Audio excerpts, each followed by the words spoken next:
Moi, je me sentais bien chez moi. Mais les voisins, ils étaient très bizarres.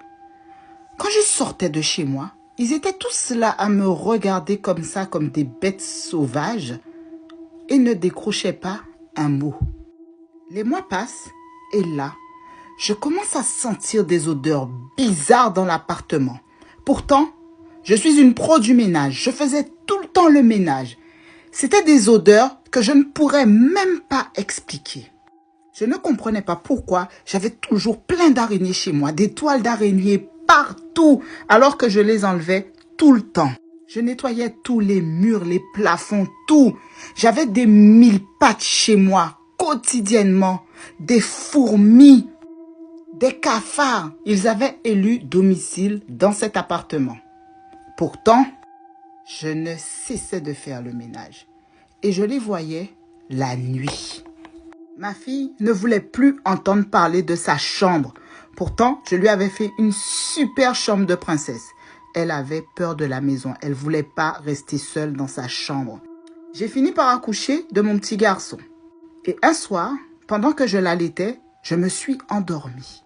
Je me suis réveillée en sursaut, comme si je sentais quelque chose.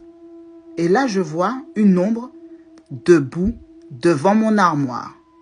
Et c'est à partir de ce moment que ma peur a commencé pour cet appartement. Lorsque j'ai vu cette ombre, elle a aussitôt disparu. Et moi, j'en ai parlé à personne. Parce que je me suis dit, bon, peut-être que j'avais halluciné comme je me suis réveillée en sursaut.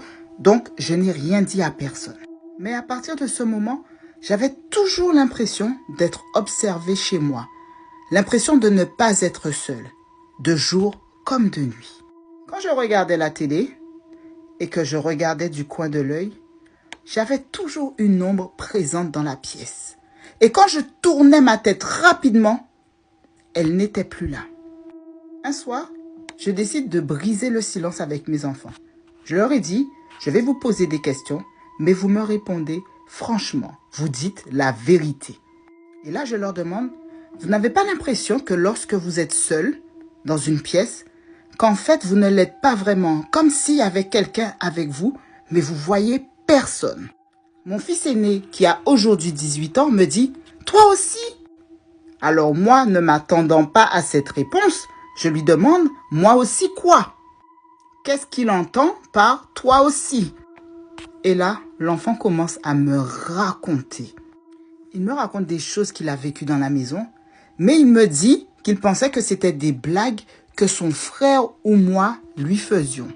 Sans compter que j'avais des choses qui disparaissaient dans ma maison. La maison était remplie de tension. Vraiment, c'était lourd. Un soir, mes deux fils se disputent et le plus petit part chercher un couteau pour son frère. Heureusement que j'étais dans la maison. Cette maison nous poussait à être en désaccord. Mon bébé pleurait tout le temps. Il faisait pas ses nuits. Il était angoissé. Il ne dormait pas dans sa chambre. Dès qu'il s'endormait et que je le couchais, 5 minutes après, c'était des cris de terreur. Un soir, il est resté les yeux fixes. Il a commencé à trembler, à pleurer de terreur. Il ne décollait pas ses yeux de l'endroit où il regardait. Il était terrorisé. Je voyais des ombres passer sur les murs de ma maison. Un jour, j'ai pris mon courage à deux mains et j'ai été parler aux voisins. Je leur ai demandé, est-ce qu'ils avaient déjà entendu quelque chose sur la maison? Est-ce qu'il s'était passé quelque chose dans cette maison? Et là, les voisins m'ont répondu que j'étais la première personne à rester aussi longtemps dans cette maison. Que tous ceux qui sont venus avant moi sont aussitôt repartis. Un soir, ma fille s'est réveillée en pleurs, en cris, en me disant que son frère avait essayé de l'étrangler pendant son sommeil.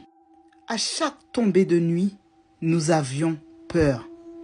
Un matin, mon fils se réveille et il me dit « Maman, hier soir, j'ai voulu aller aux toilettes et quand j'ai ouvert la porte, j'ai vu un monsieur debout devant la porte de ma chambre Il avait une grosse barbe, une veste déchirée. Il était debout, il ne bougeait pas, il me regardait fixement comme s'il voulait partir avec moi. Du coup, j'ai refermé la porte de ma chambre, je suis rentrée dans mon lit et j'ai mis ma couette sur ma tête.